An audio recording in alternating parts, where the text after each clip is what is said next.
They deny it ferociously. But by denying it, they are actually assisting it and actually protecting it. We must stop denying the existence of these things. We must stop saying that there are no Chitauri, that there are no aliens, that there are no Illuminati. There are. I could tell you for hours. For example, do you know what we Zulu people call a person? A very, very clever person, a very, very wise person, a person who has received light from God. We call him umkhanyiselwa. In other words, the illuminated one. Khanyisa means to light up something. And umkhanyiselwa is somebody who has been lighted up by the God. So you say Illuminati, I say umkhanyiselwa. It's the same thing. And my research very clearly, and again, you're right, there's tremendous denial of this fact. Even among conspiracy researchers, there's tremendous denial that the Chitahuli, the reptilians, and the Illuminati are actually the same thing. Exactly, sir. Because amongst my people, we say that when two Chitauri are challenging each other for power, and they must fight a duel with their terrible eyes, they start glowing like fishes deep in the sea. And the faster they glow, the angrier they are said to be. Now that is why there are certain parts of Africa where people are advised not to walk at night, because that is where the Chitauri often fight. And one of these parts of Africa, sir, is a remarkable place called the Mountains of the Round Rocks, Matopo, wrongly pronounced Matopo, in Zimbabwe. These hills are really not remarkable in themselves. These hills are said to be the one place in Africa where the Chitauri have been seen. And these hills is where Cecil John Rhodes lies buried, but there is more. You must visit this place at one time. Amongst the rocks on the Matopo Mountains,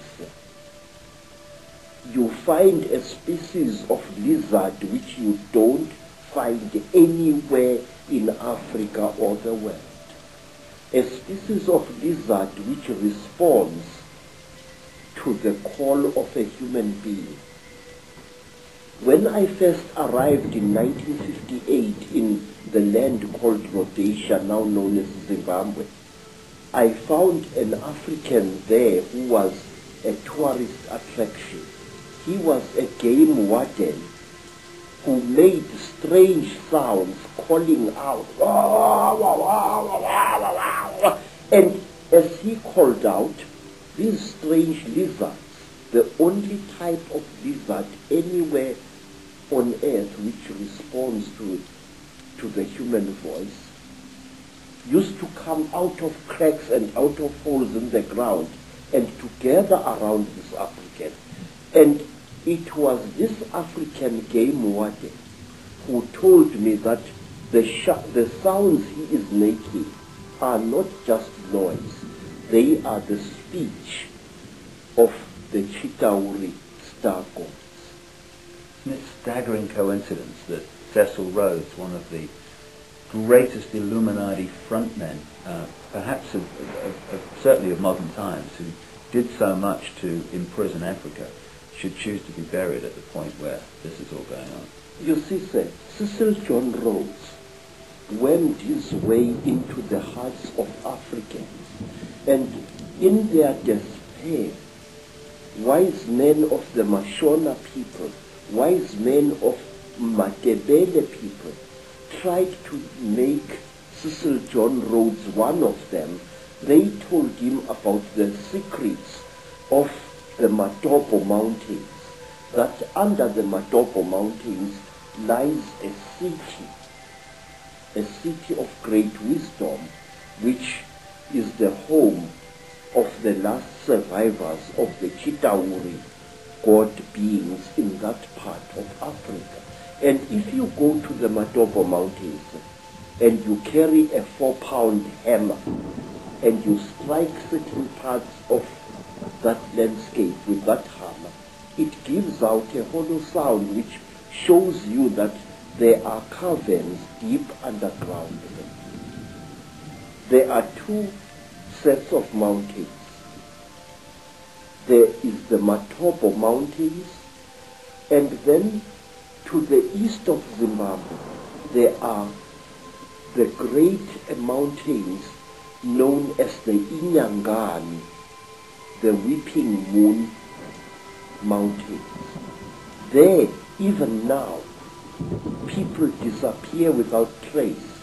Sometimes a person would disappear for several days and reappear a few days later, not knowing where he had been or where she had been.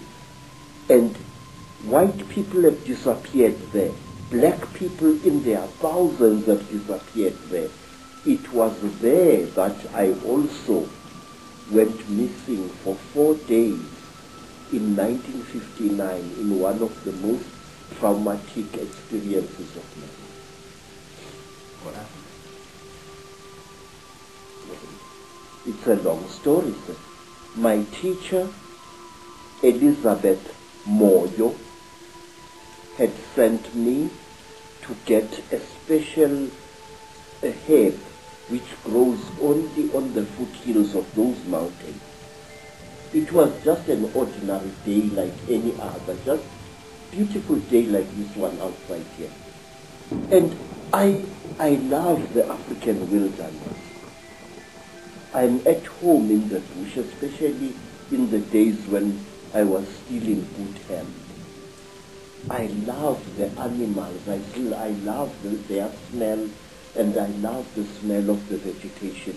And I was looking for this herb when all of a sudden a bright blue mist fell all around me. It took me some time to react to this strange thing. It was a hot day, and all of a sudden the temperature around me dropped. It was as if I was on the slope of a very cold mountain, but it was a warm day. And then the next moment I was in what appeared to be a metal-lined tunnel, a caving tunnel, and I was lying on what looked like a workbench, a very large workbench of some kind. You know, an iron table which an engineer or somebody working with metal would use for welding and cutting metal upon. But this workbench was very brightly polished. And there I was lying there with my trousers missing and only my khaki shirt, when I saw again through what appeared to be like blue mist,